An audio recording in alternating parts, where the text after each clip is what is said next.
everybody. Today is Friday, and happy Friday, everybody. Welcome to our Facebook Live. This is Roman Salani again from New York, and we still speaking about path to health. As we described it on Monday, it's the fifth day, and I'm very happy for those who are here with me for the fifth day straight. If you are new, again, I'll go briefly over the sixth step in our path, and then we'll get to our today's step, which is internal hygiene, step number 4. So for those who were not here previously, we are talking about steps that keep our body healthy, young, energetic, and keep it that way to prolong our energetic and fulfilling life and delay aging. So the first step is psychology, or your belief system, and basically what we're talking about here is your approach to your health. Who is responsible for it, you or the system, like doctors, insurance companies, pharmacists, and so.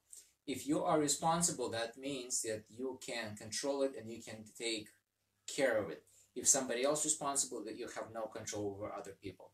So we suggest you change an attitude from, okay, when I get sick, I'll go see doctor, to attitude, I'll rather just do something today and will not get sick, period. Or everything happens. So anything happens, if you are in fact getting sick, at least while you were taking care of your body, it will be able to battle any kind of disease faster. So that's number 1. Number 2, physical activities and movement.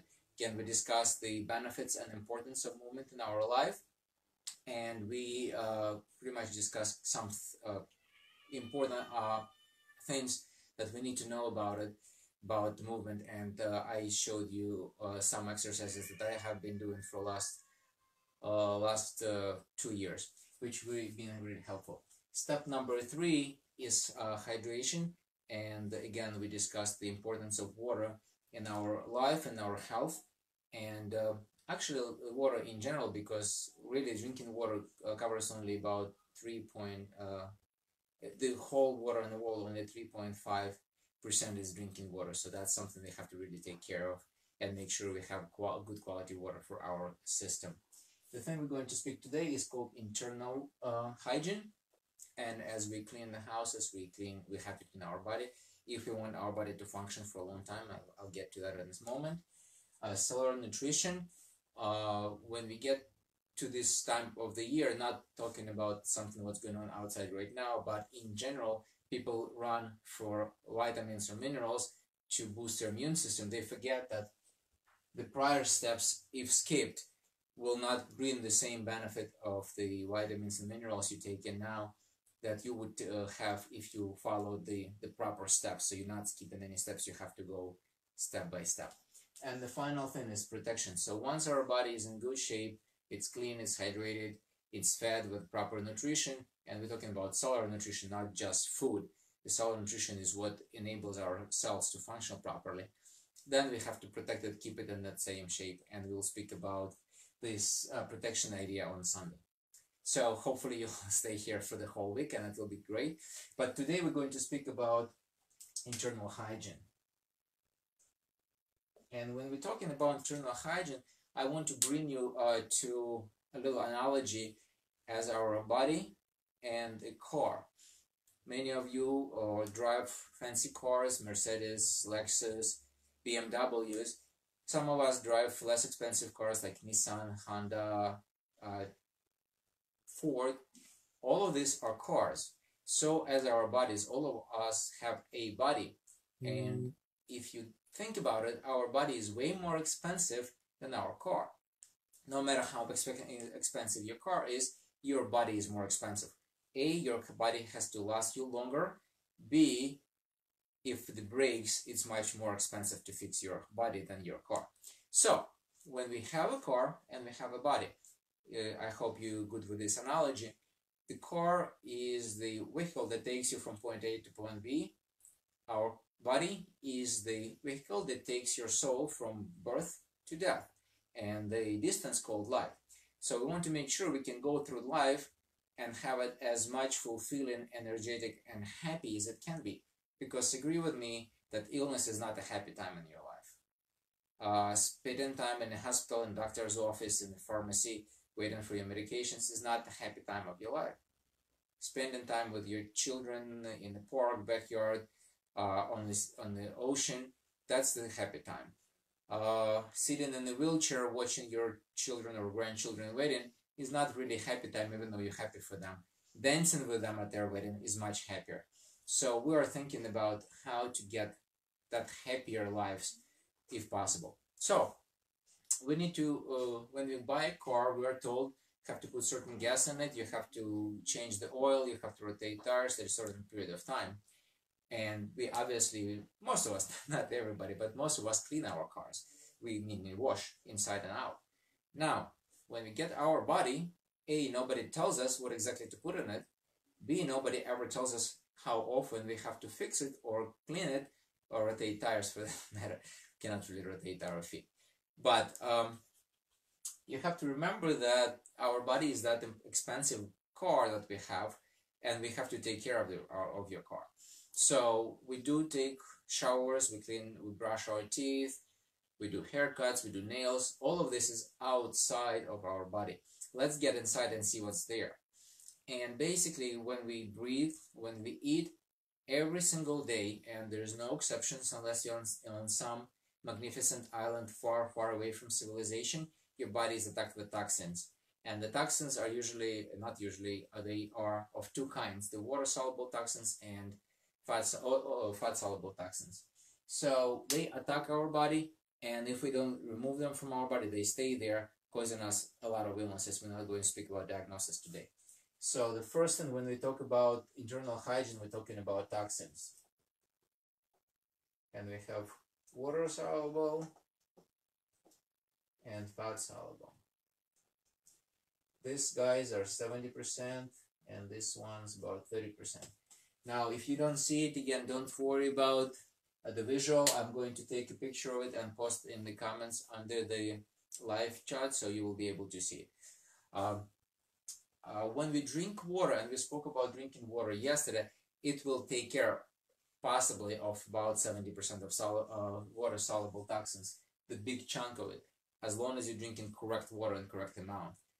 Incorrect water or lesser amount is not going to do the trick. So you really have to make sure that whatever your body required daily dosage of the water is, you're taking it to flush water-soluble toxins. What about fat-soluble toxins? Many people don't even eat fat.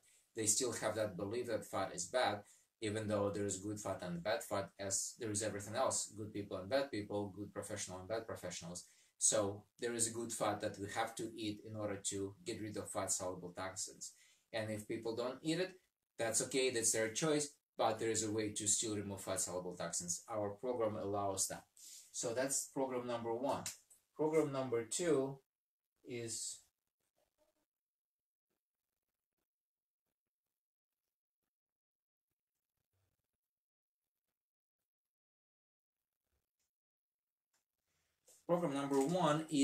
talking about our internal world, and I'm not talking about spiritual world. I'm talking about little creatures living inside of us. Those are viruses, bacteria, parasites, and fungus. So all these guys live inside of us, and some of them we need for our normal functioning. Those are viruses, some of them bacteria and fungus, but the parasites are the ones that we don't really need. Now, why I'm talking about them? Because no matter where you live, again, unless you live in some paradise island, you have the parasites, and even then you have them because you live in the nature. So they reside inside of our body. They eat what we eat, meaning the same nutrients that we'll speak about tomorrow when we'll be talking about soil nutrition. They pee and poo inside of our body, and they die there. So all their activities of daily living, so-called, intoxify our body and cause us again to get sick. Or if we don't get sick from their waste, they eat in what we need to get into our cells. So again, they making a deficit of nutrients for our body. So we need to get them out. The common solution right now for many of them, if you go to pharmacy, they'll give you some kind of chemical that will kill them. Now, it's good thing they will no longer will be eating what you need to eat, but on the other hand, they will be dead inside of you, so will continue to intoxicate your body.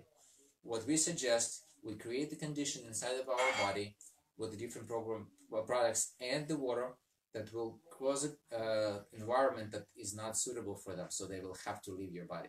In other words, we kind of a Greenpeace, we're not killing anybody, we're just making the conditions that for them to leave. The final step is our digestive tract. And you probably say, what's wrong with that? I'll tell you what's wrong with that. It's nothing wrong with it. But as you probably can imagine, the digestive tract, if we make it in the most simplistic way, is a long pipe. It starts here, finishes down the bottom. And this pipe is where the food comes in and a stool comes out. During the course of your life, as you eat things, not 100% of them get consumed by your body, by your stomach, by your digestive tract. And some pieces of it remain on the walls of your digestive tract.